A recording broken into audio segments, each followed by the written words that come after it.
dhammaantiin waxaan idinku salaamayaa salaanta islaamka. Assalaamu calaykum waraxmatullaahi wabarakaatu. waxay mahadi u sugnaatay Allah subxaanahu wa ta'aala inoo suuro geliyay in ay maanta ama caawa inala midoobaan rugacdaagii ugu siyaasadda iyo miisaanka iyo muguba weynaa oo maalinba maalinka ka dambaysa xaqiiqadiisu soo tarasay kulmiyana hananayay shacabkiisii iyo kuwii ugu miisaanka weynaa.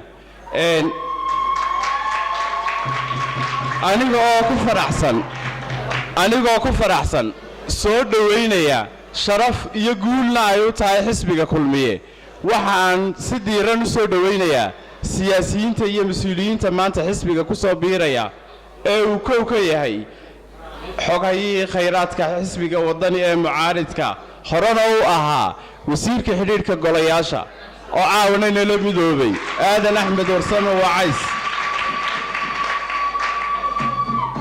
marka xigta waxaan soo dhaweynayaa murashaxii madaxweyne ku-xigeen ee xisbiga ucid wakhtigii hore isaguna isku sharaxay cabdirashiid dabadi cumar daahir cilmi oo caawana kulmiye nagula midoobay. marka saddexaad waxaan isna si diiran oo gaar ah oo dhallinyarnimo ah u soo dhaweynayaa cabdinaafic qaadi oo isaguna ah gudoomiye ku-xigeenkii xisbiga wadani ee heer qaran dhallinyarada Somaliland. soo dhawaada baan dhammaantood leeyahay.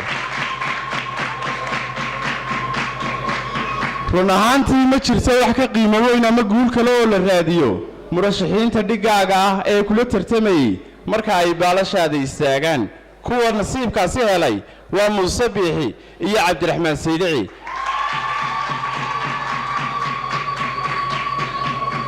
caawa waxaa halkan inala jooga Cabdirashiid Xasan Mataan oo ahaa murashaxii madaxweyne ku-xigeen u tartamaya xisbi mucaarid ah. waxa kaloo inala joogo caawa inala midoobaya cumar daahir cilmi oo isna murashax ku-xigeen u sharaxnaa ucid waqtiyada gaar. waxay naga maqan laakiinse inaga tirsan Axmed Muumin Seed oo isna murashax ku-xigeen ahaa. taasi micnaheedu waxay noqonaysaa murashaxiintii gobolka Awdal kula tartamayay madaxweyne ku-xigeenka dhammaantood inay garab taagayeen madaxweyne ku-xigeenka in ay dhisaan oo garab taagayeen. ballantaasi waxay ku timiday ama ku suuro galaysaa ree Awdal hadban hal nin in wada dhisaan. shalayna aynu dhisnay daahir yaale inagoo kursiga madaxtinimo ilaalinana oo isla guriga Saydici iyo inta ehelka u ahi ay daahir yaale dooranayeen. maantana qofka kursiga ree Awdal ay leeyihiin ilaalinaya ee ku fadhiyay waa Cabdiraxmaan Cabdilaahi Ismaaciil Saydici. run ahaantii magacaynu wada leenahay marka laga yimaado waxa aynu ku doorananaa waa waxqabadkiisa qiimaynta leh ee aynu aragnay muddadaasi uu meesha taagnaa. cid aynu u dhignaayna aysan jirin aynanu ku doorsanayn mas'uulka kaliyaata ee intaasi oo dhan soo dhex joogay.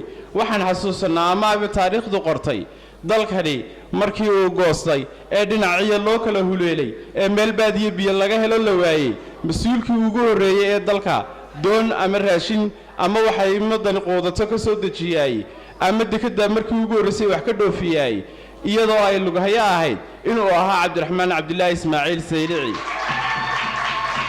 maalinkaasi ilaa maanta wuxuu inoo soo barbar taagnaa inuu ummadan u shaqeeyo adeega biyaha ee aynu ku faanay shirkadda Shaaba aasaasaheegii uu yahay rugacdaayada xisbiga kulmiye soo aasaasay ee golihii deegaanka ka soo mid noqday. run ahaantii tirin kari mayno una yarayn kari mayno oo waqtigu inoo ogolaan maayo inaynu dhammaantii waxa uu yahay wada sheegno.